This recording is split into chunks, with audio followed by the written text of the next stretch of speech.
Kamandanu sudah punya istri. Dan istrinya adalah pendekar yang baik pada saya. Dari mana kamu tahu? Saya lihat sendiri di kampung. Mereka sangat mesra.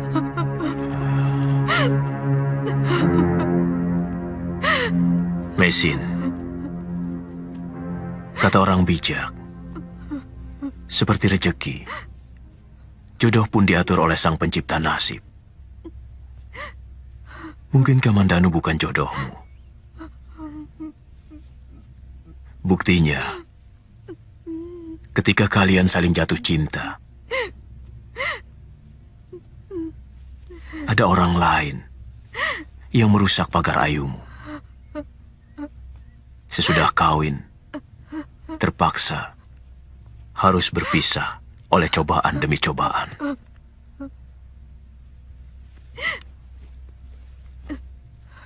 Tidak perlu kamu sesali sesuatu yang datang dari yang menciptakan kamu.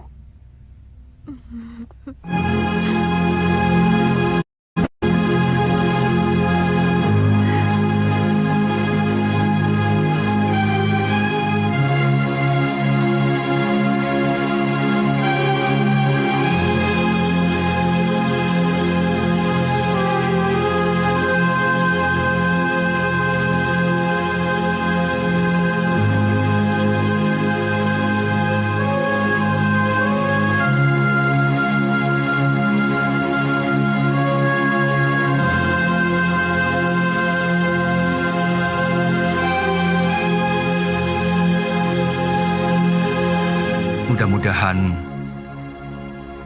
kebahagiaan ini adalah suatu pahala dari nasib buruk yang selama ini saya terima. Saya ingat kata-kata kakek. Nasib itu seperti air laut. Dia tidak akan terus-menerus pasang dan juga tidak akan terus-menerus surut. Semua yang ada di bumi ini mengikuti cakra doanya, yang terkadang menjulang ke atas dan terkadang tersuruk ke bawah. Kalau begitu, Mesin adalah suatu pengecualian. Karena yang saya lihat, dia selalu memikul derita demi derita sejak kakinya menyentuh tanah Jawa ini. Kakang masih belum bisa melupakan dia. Itu yang selalu dia keluhkan selama ini. Saya hanya kasihan pada nasib buruk yang menimpa dirinya.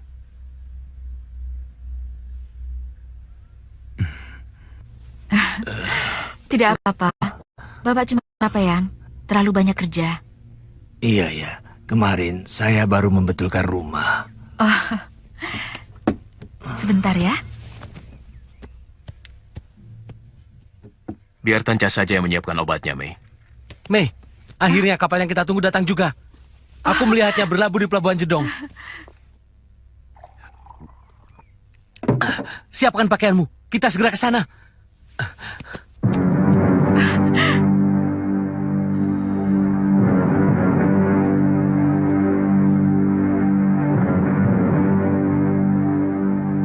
Kalau kamu yakin itu akan membahagiakan hidupmu, kenapa kamu ragu-ragu?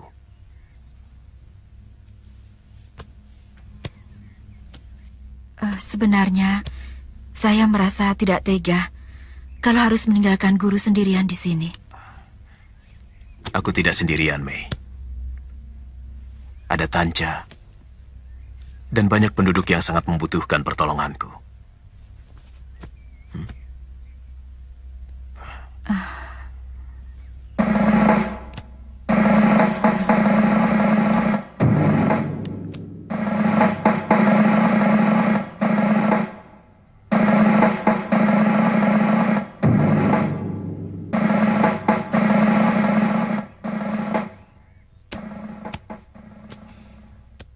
Kakak memang pergi kemana, Guru?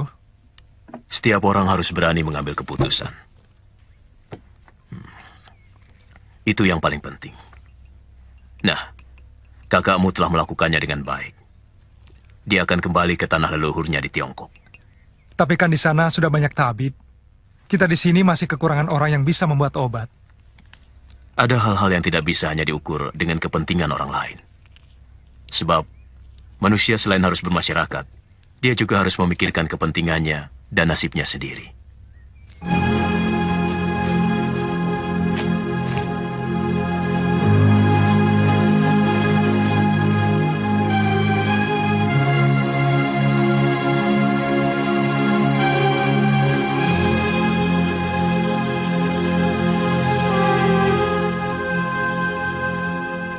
Mei, sudah siap?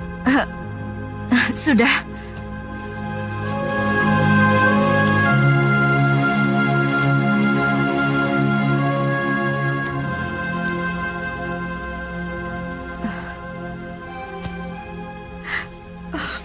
Guru, Jangan ada air mata. Kalau tekadmu benar-benar mantap. Yang penting, amalkan ilmu pengobatan yang sudah kamu miliki. Dimanapun kamu berada. baik, Guru. Mei.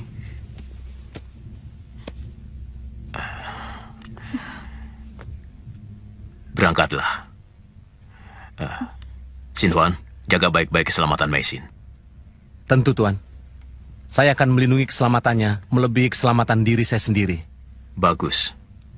Kalau kalian sudah sama-sama cocok, saya sarankan segera kawin. Supaya tidak menimbulkan dosa. Baik, Tuan. Mei, ayo Mei. Kakak,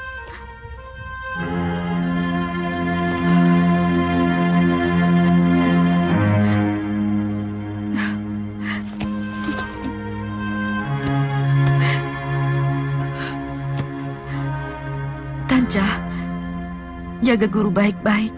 Jangan lupa membuatkan wedang jahe. Kamu kan sudah bisa membuat cah jamur kan?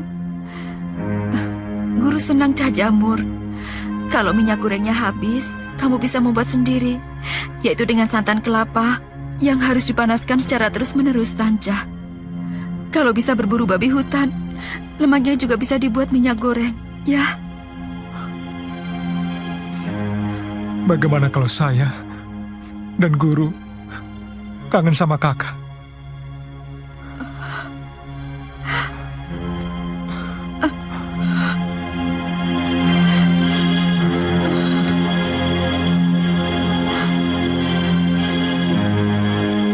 Mei, ayo kita berangkat.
Bapak Wong.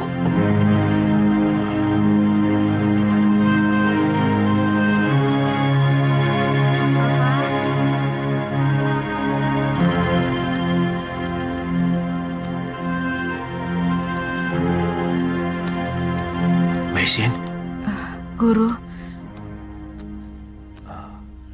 mana Sinhuan? Ayo masuk. Kakak Sin sudah berlayar. Sebelum ke Tiongkok, singgah dulu di Tuban. Kenapa kamu tidak jadi ikut? saya tidak bisa berpisah dengan guru.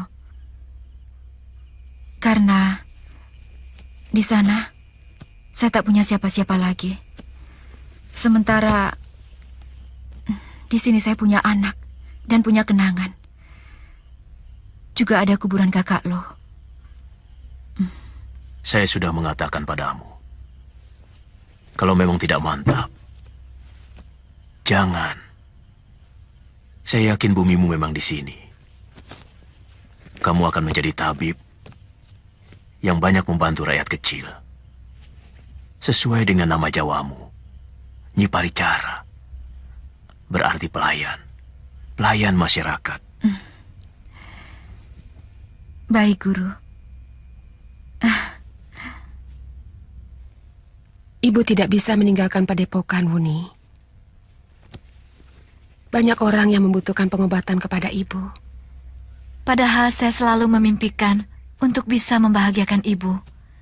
Karena saya tahu ibu selalu dan rumah ini adalah rumah ayahanda Banyak Kapuk. Berarti rumah ibu juga. Ibu sangat berhak untuk tinggal di sini.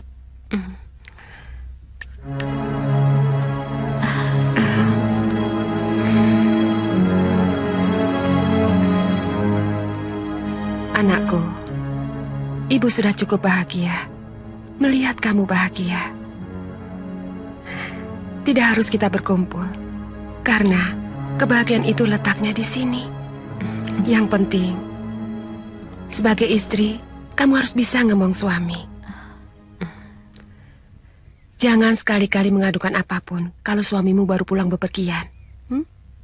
Iya, Bu. Bagaimanapun, anak-anak itu harus kita perkenalkan dengan dunia luar. Aku tidak mau kalau mereka jadi orang yang kurang pergaulan seperti kita. Bukan kita, Rawang. Kamu. Kalau aku tidak. Pergaulanku luas. Dari para pendekar sampai para menak. Dari Gunung Lawu sampai Pantai Belambangan.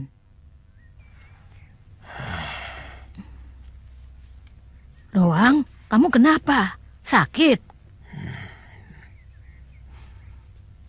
Kamu tersinggung ya? Tiba-tiba jadi pemurung, seperti pemuda patah hati.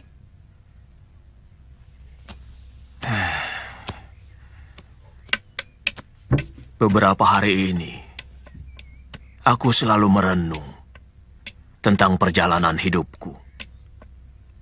Tentang hubungan kita yang tidak pernah bisa serasi. Sebuah persahabatan yang lebih banyak bertengkarnya daripada bercanda. Tentang hidup, ternyata tidak ada apa-apanya. Tanpa terasa, aku sudah tua. Kok baru merasa?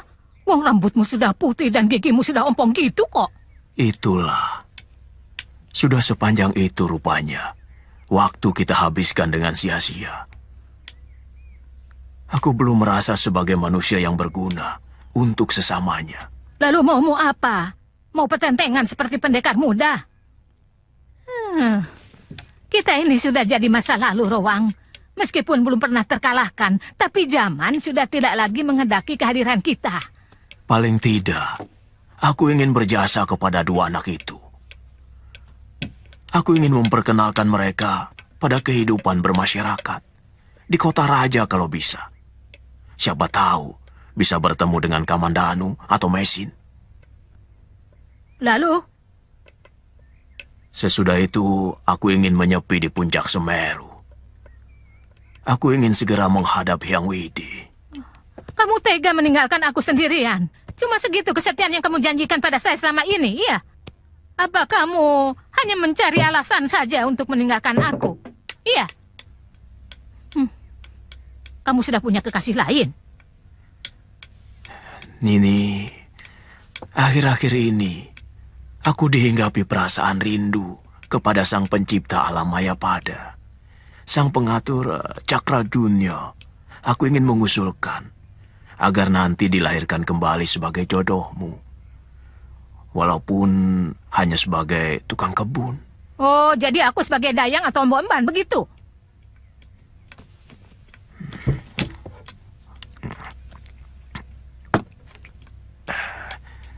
Nini, sementara aku titipkan Panji di sini.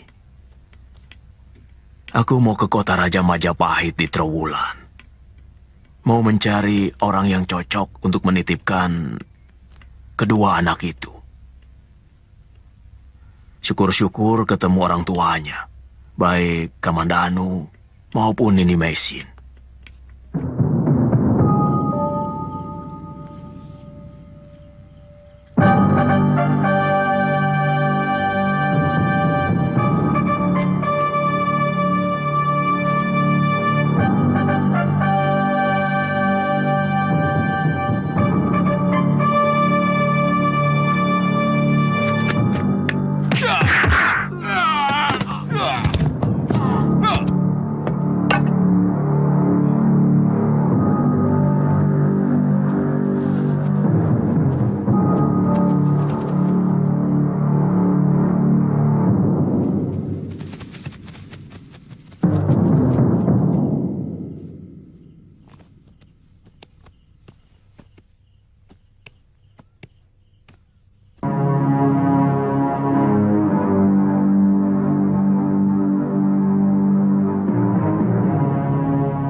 Ada apa, Kanda?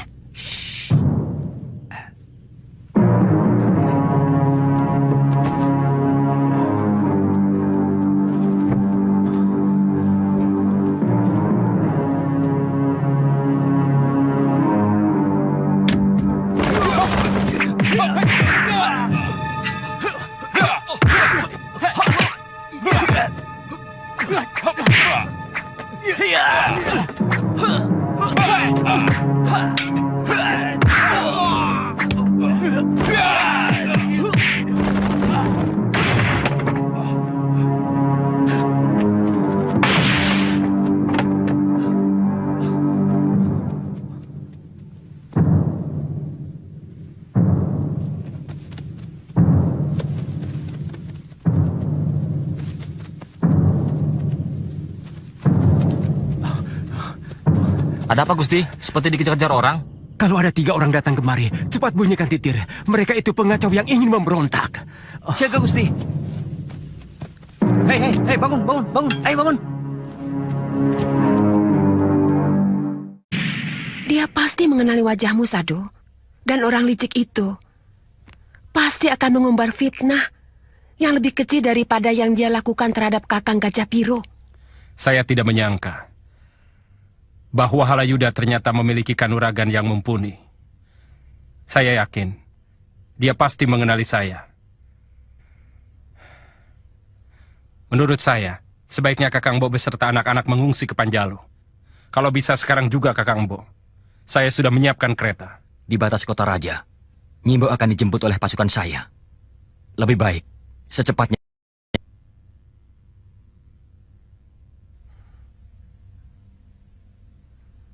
Kalau begitu, saya bangunkan anak-anak dulu.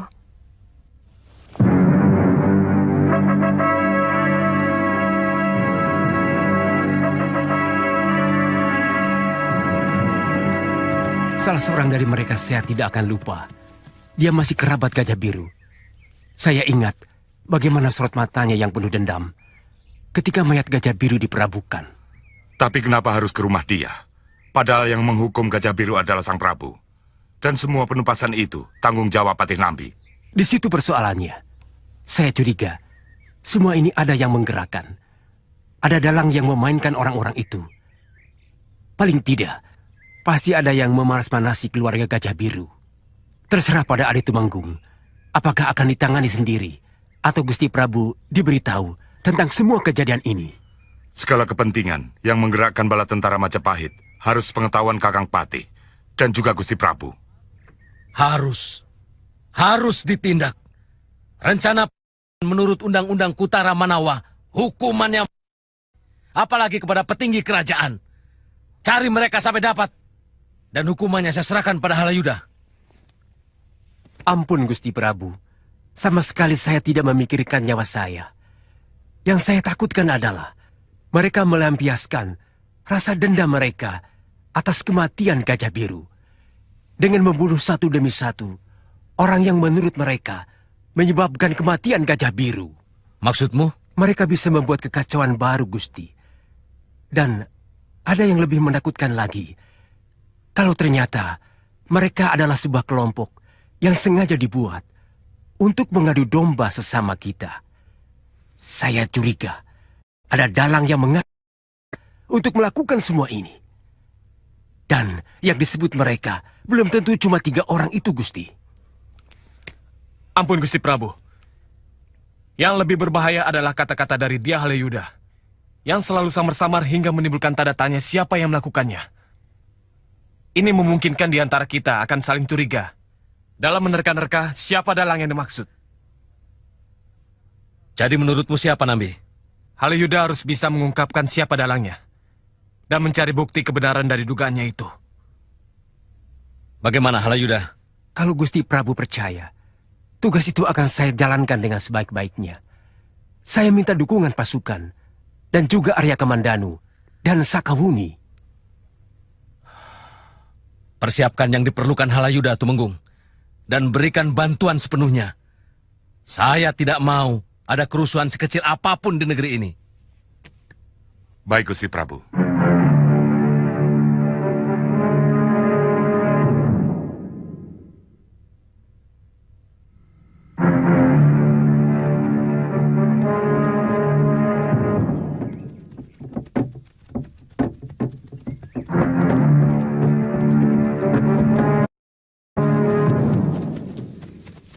Cepat katakan, kemana perginya majikanmu?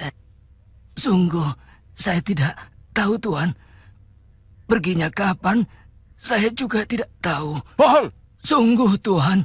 Kalaupun tahu, saya bersumpah tidak akan mengatakannya kepada Tuan. Baik, aku ingin tahu sumpahmu. Bawa masuk perempuan tua itu.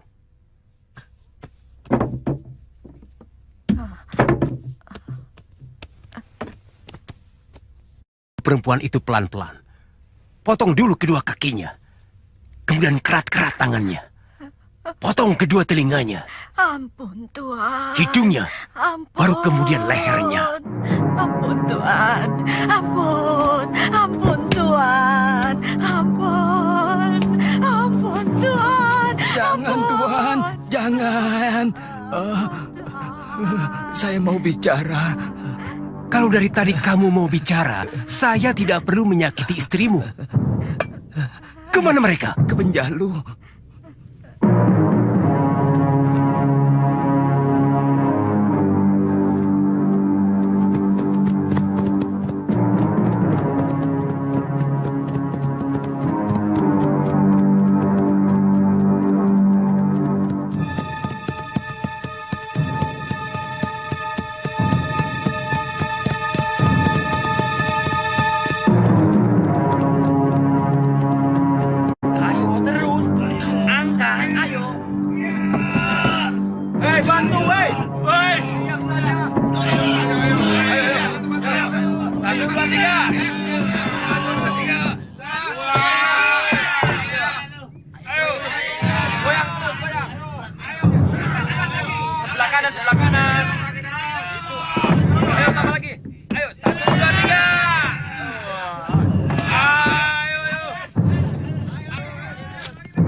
Ada yang datang.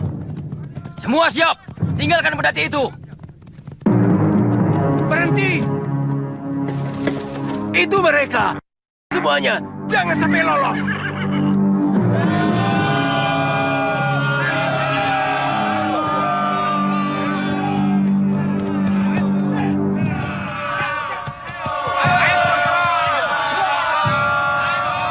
Kita lihat saja dulu, Wuni. Kemanapun bantuan Gajah Biru, selama ini selalu baik pada saya. Ayo serang! Siap!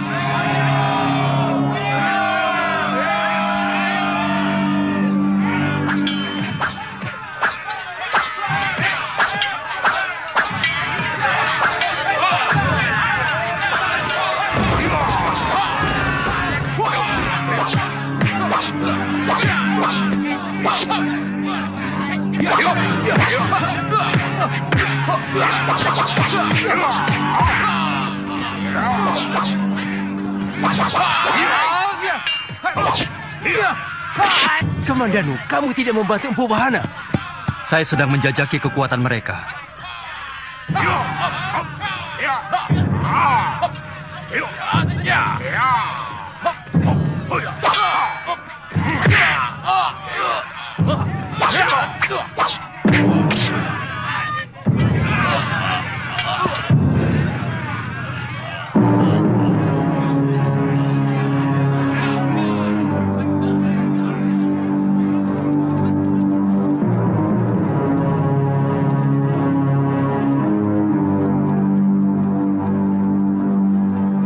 Kejar mereka!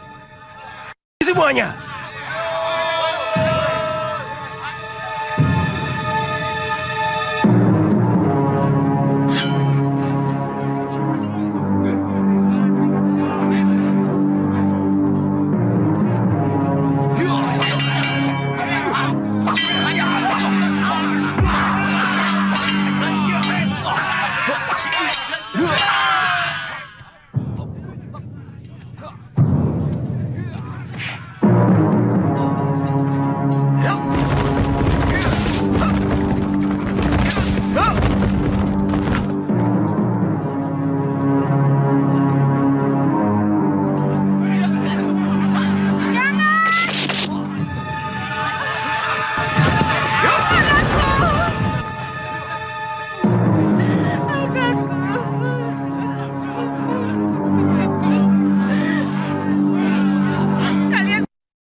Wanita diperlakukan begini kejam.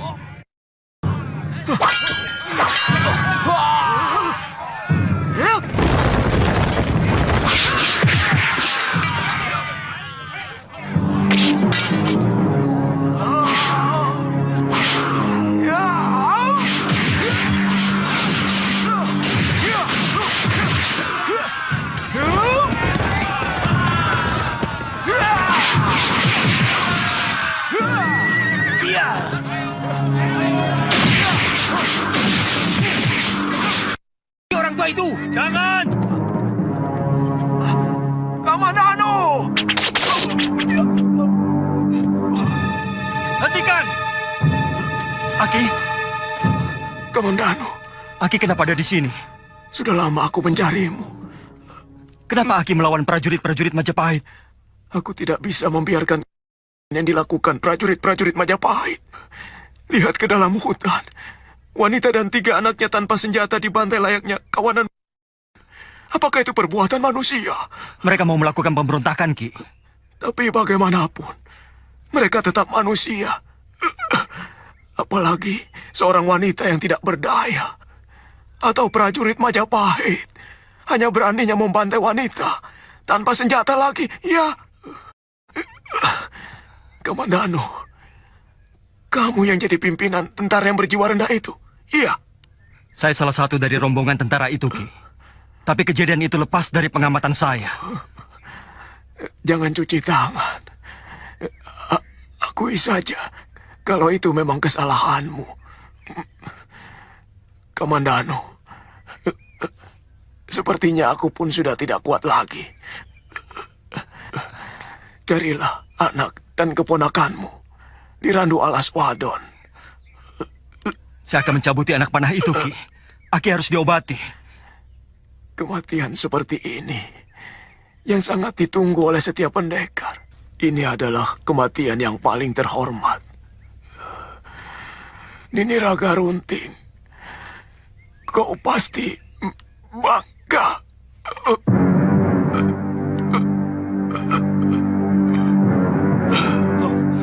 Ki, Aki.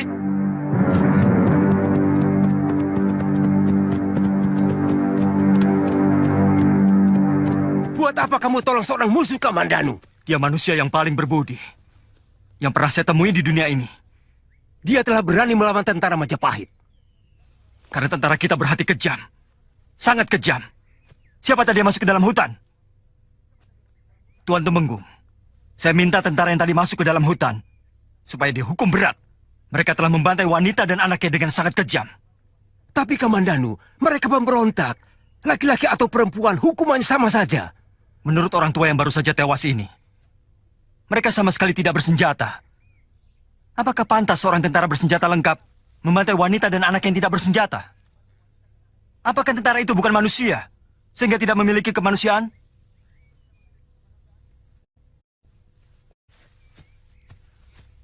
Rupanya dia yang telah menyelamatkan Panji dan Aiwandira. Kita harus cepat membawa mayat Ki Tamparowang ke rumahnya.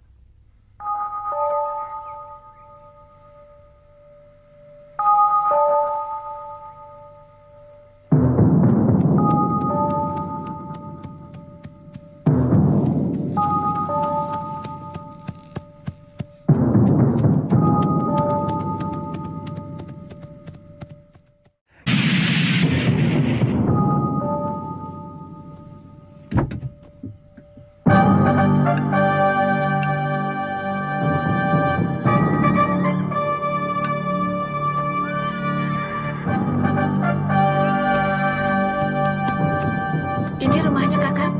Kita tanya saja.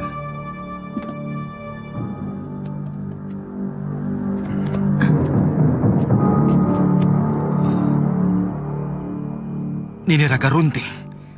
Kamandanu. Weh, si Sapi Ompong sudah berangkat mencari kamu. Nini, saya datang kemari dengan Aki Tamparowang. Tapi Mana dia? Pakai sembunyi segala, hah? Nini, Ki Tamparowang kena apes. Dia telah tewas. Hah? Mana dia? Mana dia?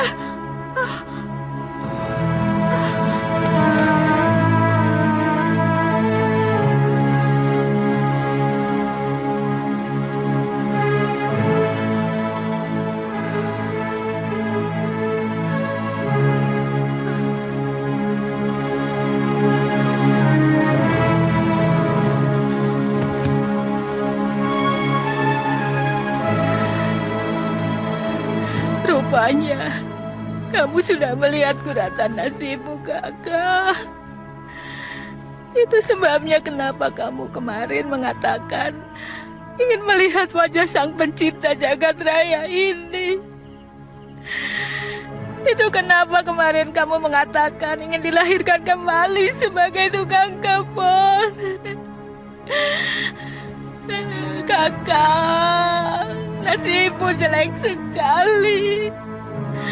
Kau pasti kesakitan, kan? Kamu pasti ingat aku, kan? Kakak. Kakak.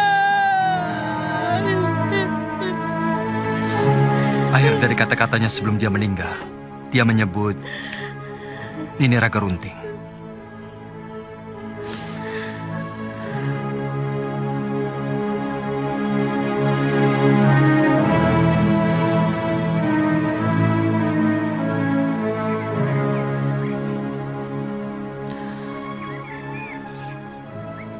Jadi kau berangkat sekarang, Kamandanu?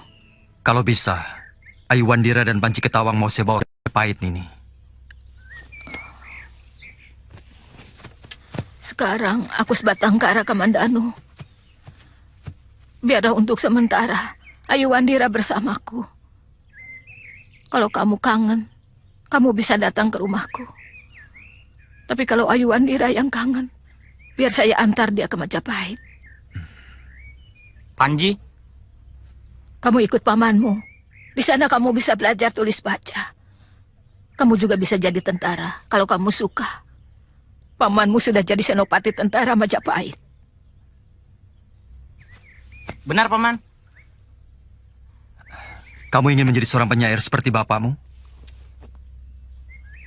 Panji tidak ingin seperti Bapak. Bapak kejam. Kamu tidak usah meniru wataknya. Tapi kepandaiannya menulis sastra. Atau kamu ingin menjadi tentara? Kamu bisa menjadi orang yang berguna. Membela negara, melindungi rakyat. Panji ingin jadi seperti kakek tanpa ruang. Orangnya baik dan suka menolong.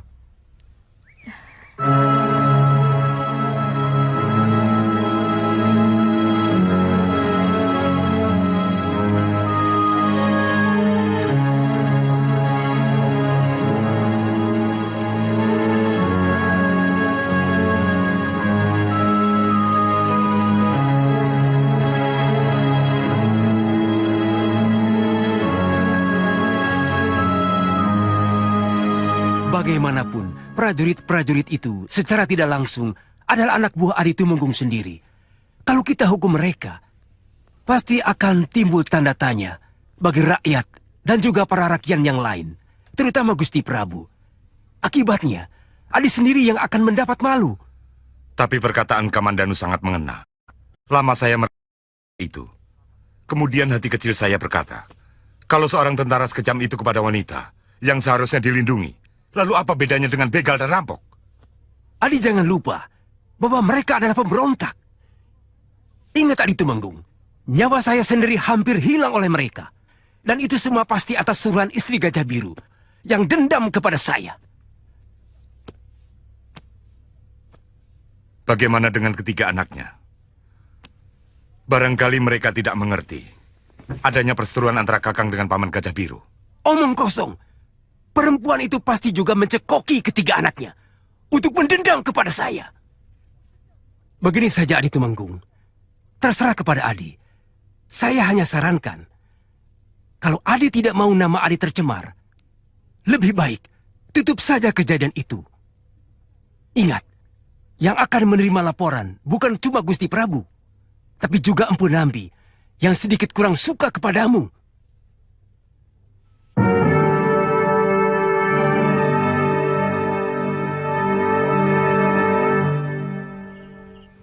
Kalau tidak salah, di dekat desamu kan ada dukun obat yang juga baik. Saya tahu namanya Rake Pemintihan. Tidak enak kalau saya harus ke rumah kalian. Tolonglah tabib, kami sudah mengusahakan beberapa orang dukun. Bahkan ada yang sengaja kami datangkan dari Singosari. Tapi Bapak belum juga sembuh. Iya, Pak. Tolonglah, Pak.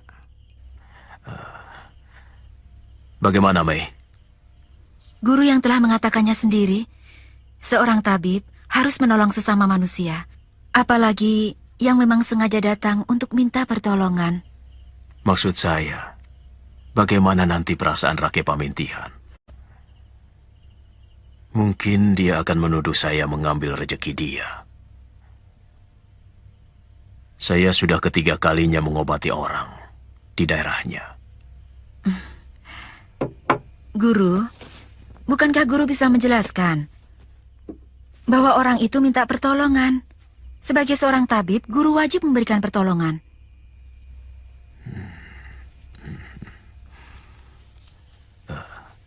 Silakan Kisanak pulang. Besok saya akan ke sana. Terima kasih.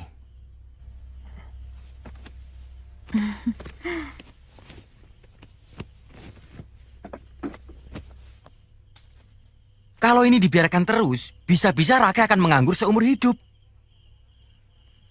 Sekarang orang-orang Karangduwur, Kalinangka dan Sawo Jajar, hampir semuanya kalau sakit berobat pada tabib itu. Mungkin obatnya lebih manjur dari bikinanku. Apapun alasannya, mestinya sebagai sesama dukun, dia harus bisa menghormati Rake. Dia tahu pasti bahwa ketiga desa itu adalah daerah kekuasaan Rake. Ngawur kamu. Saya tidak pernah merasa memiliki daerah kekuasaan. Jangan berlebihan, Galang. Mau kamu itu apa? Biarkan saja. Tujuan tabib Wong itu pasti baik. Menolong orang. Saya juga mendengar bahwa dia tidak pernah meminta imbalan. Kecuali kalau dikasih.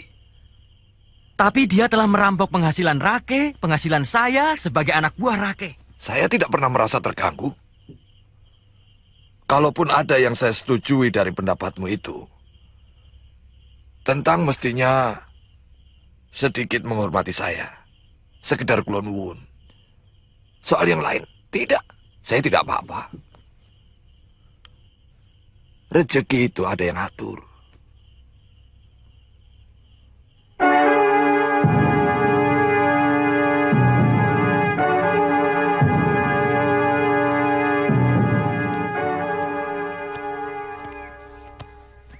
Terima kasih Tabib Wong. Terus terang, saya merasakan tubuh saya segar kembali setelah minum obat racikan Tuan. Iya, padahal sudah beberapa dukun yang mengobati, tidak ada perubahan. Mungkin baru ketemu cocoknya dengan obat saya. Penyakit itu memang aneh, Nyai. Dia hanya mau pergi kalau obat itu cocok. Sebenarnya semua obat itu baik. Tapi yang paling baik, yang cocok dengan keadaan si sakit. Yang mana orangnya? Yang tua. Kalau anak yang sama dia bikin susah kamu, terserah. Ini uang muka untuk kamu. Kita ke rumah Rake Pemintian dulu, Tanja. Guru punya kenalan di desa ini. Dia dukun yang cukup hebat. Sesama penyembuh harus saling dekat.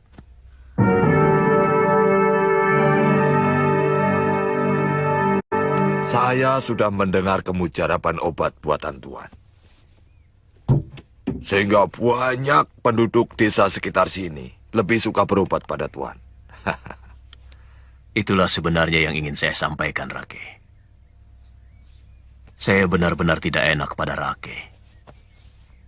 Saya sudah mengatakan bahwa lebih bijaksana kalau berobat kepada dukun dekat. Tapi mereka memaksa. Sebagai dukun obat, Rake pasti tahu bahwa tidak mungkin kita bisa menolak untuk menolong orang.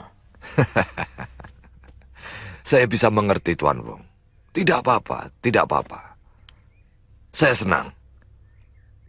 Tuan Wong juga bisa menularkan ilmunya kepada orang-orang desa di sekitar tempat Tuan tinggal. Dia nanti yang akan menggantikan saya. Namanya Ratanja. Dia anak yatim piatu. Ya, saya sudah tua. Pada saatnya, obat apapun tidak bisa memperpanjang umur saya.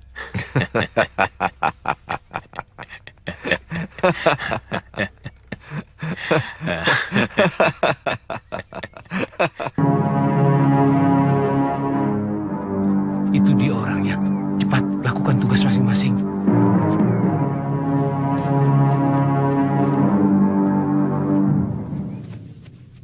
Tuan, tolong Tuan.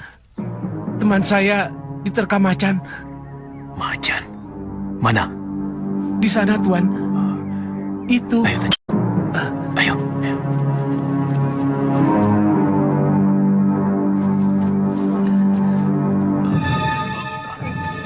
Guru! Apa salah saya? Tanja, keluarkan semua obat.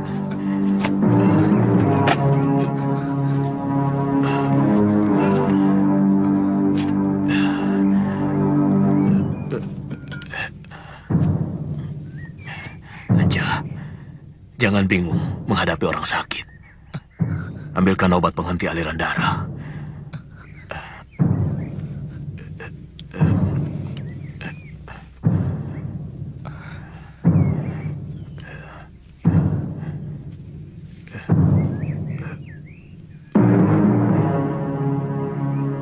Lakukan yang sudah kuajarkan, Tanja.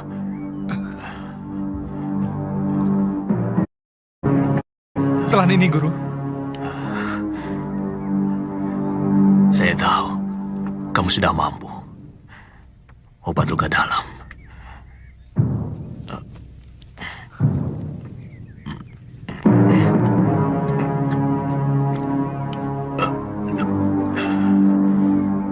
Sekarang ikat luka ini dengan kain pembalut itu. Kalau tidak diikat, bisa terjadi pendarahan lagi. Baik, Guru.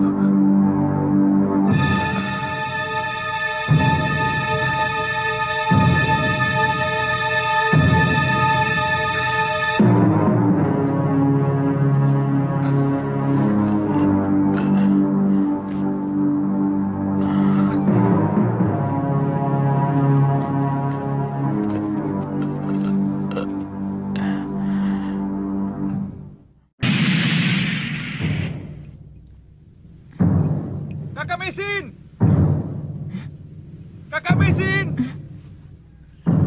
Kakak Mai! Kakak Mai!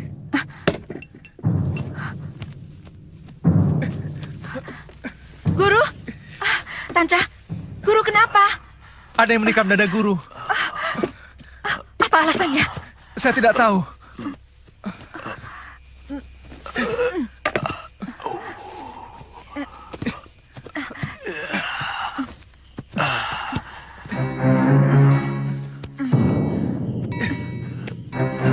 Awas.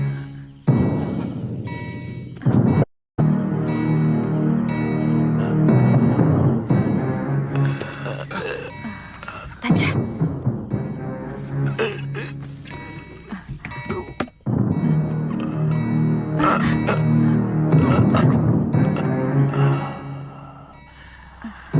Sampai juga.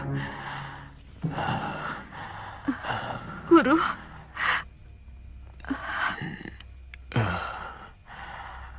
Mei, sepertinya pisau itu mengandung racun. Buatkan obat minum penangkalnya, Mei. Baik. Kelihatannya bukan bisa binatang, juga bukan warangan. Apa warna kulit di sekeliling luka, Mei? Warnanya merah kehitam-hitaman, Guru. Racun jamur kalung merah. Cepat Kakak Mei. Kalau sampai menyerang jantung, akan sangat sulit untuk dibersihkan. Omongan adikmu benar, Mesin. Pantas panjang perjalanan, aku tertidur. Racun itu bekerja merusak syaraf otak. Untung aku minum obat luka dalam, sehingga mampu menahan kerja racun itu. Guru, Tanca, ayo.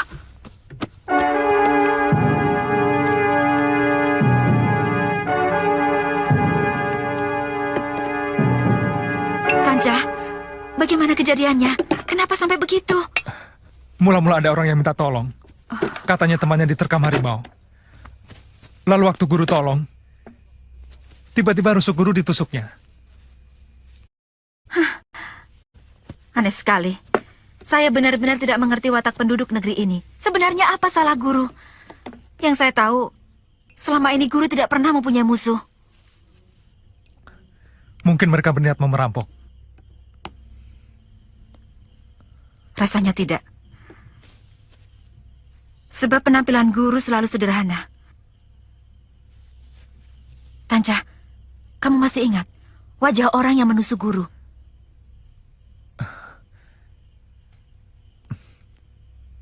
Saya pasti kenal kalau bertemu mereka. Tampang mereka bukan orang baik-baik.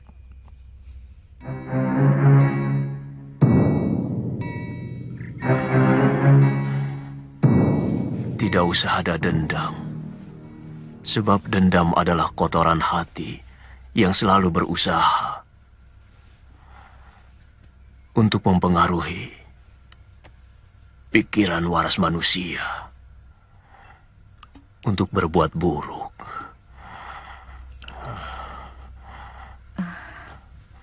Guru, bagi murid yang berbakti, dendam adalah bakti suci. Hal itu tidak bisa dipungkiri lagi, Guru. Tidak. Kalau kamu mau berbakti kepada gurumu, kamu harus meneruskan kebaikan gurumu dan menjauhi sifat buruk gurumu. Dendam yang kamu katakan tadi adalah pikiran salah yang banyak dianut kaum pendekar, membalas kekalahan. Tapi guru tidak melakukan kesalahan apa-apa. Guru tidak pantas mendapat perlakuan sekeji ini. Tanja, kamu pikir pemilik diriku ini akan membiarkan aku diperlakukan seperti ini?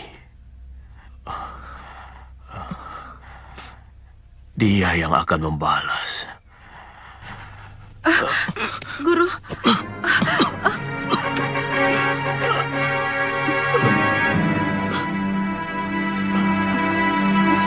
Kamu yang janji sendiri akan melunasi. Begitu tabib tua itu. Jangan coba-coba mempermainkan saya, Galang. Saya pasti melunasinya, Kutri. Tapi hari ini belum ada uang. Dan lagi, kita belum tahu tabib itu sudah tewas atau belum. Ah, tidak mungkin ada yang bisa bertahan dengan racun jamur gelang merah. Galang, apa yang sudah kamu lakukan? Hah? Kamu sudah mencelakai tabib Wong Yin? Ya. Kamu sudah membunuh tabib yang baik hati itu? Hah? Dia pantas menerimanya, Rake. Sebab dia telah merebut rezeki kita. Siapa yang melakukan? Hah? Siapa yang melakukan? Hah? Hei, sini kamu. Sini.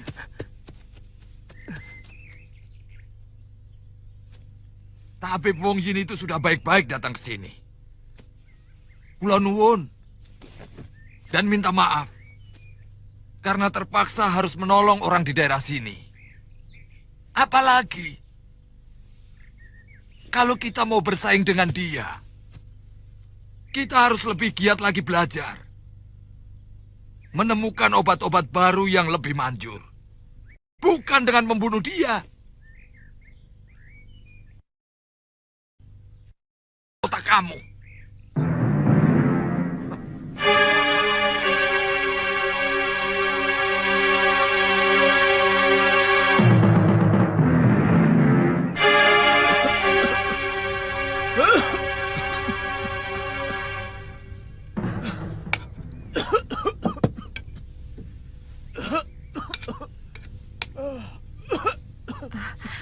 Guru, sebaiknya makan dulu, biar perutnya terisi. Seharian guru belum makan. Saya sudah membuatkan guru cah jamur.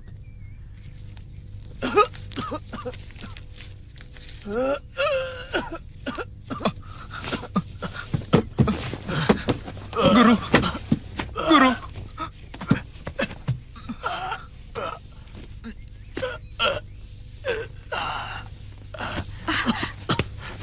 Guru?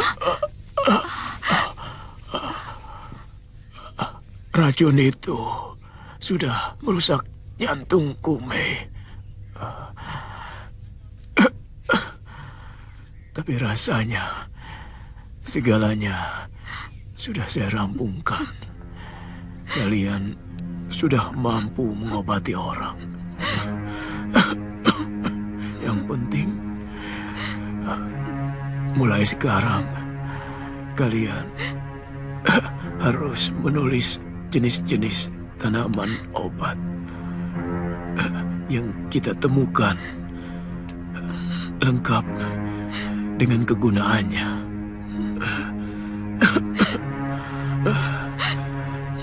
Karena ingatan akan rapuh semakin tua kalian.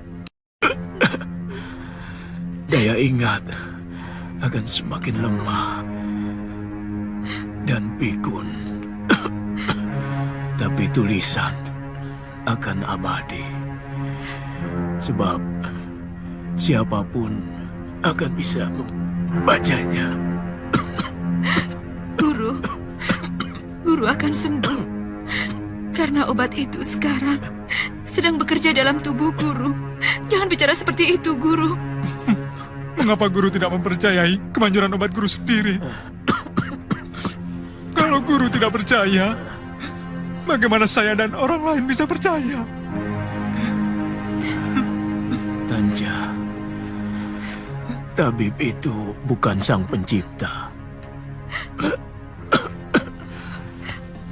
Dia cuma alat untuk menyembuhkan penyakit.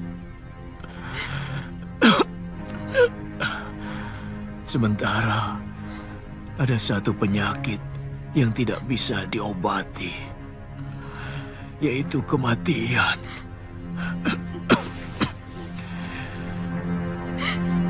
Sedangkan Kematian itu ada dalam kekuasaan Sang Pencipta.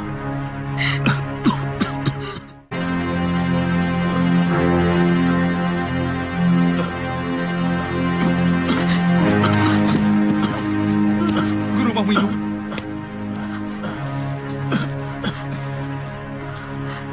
Sepertinya saya sudah harus pergi jauh. Sudah ada yang menjemput. Guru. Tugas saya di dunia ini sudah selesai. Saya minta kamu jangan tinggalkan negeri ini, Mei. Suatu saat akan semakin banyak orang-orang kita akan hidup di negeri ini. Kamu tidak akan merasa sendirian.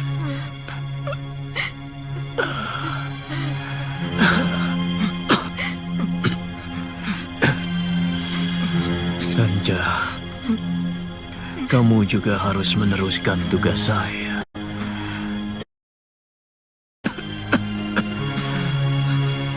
Saya melihat nasibmu sangat baik. Dan kamu akan tinggal di rumah besar. Dihormati orang. Saya tidak tahu. Apakah saya bisa hidup tanpa guru? Apa kamu lebih lemah dari burung elang? Dia selalu pergi sendirian. Setelah dewasa dan bisa terbang,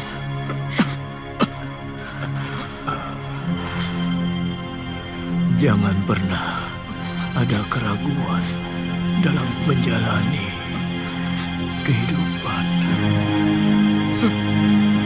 Sebab selamanya di dunia ini ada dua kemungkinan: berhasil atau gagal. Guru, Guru, guru, Guru, guru. Guru, Guru, Guru.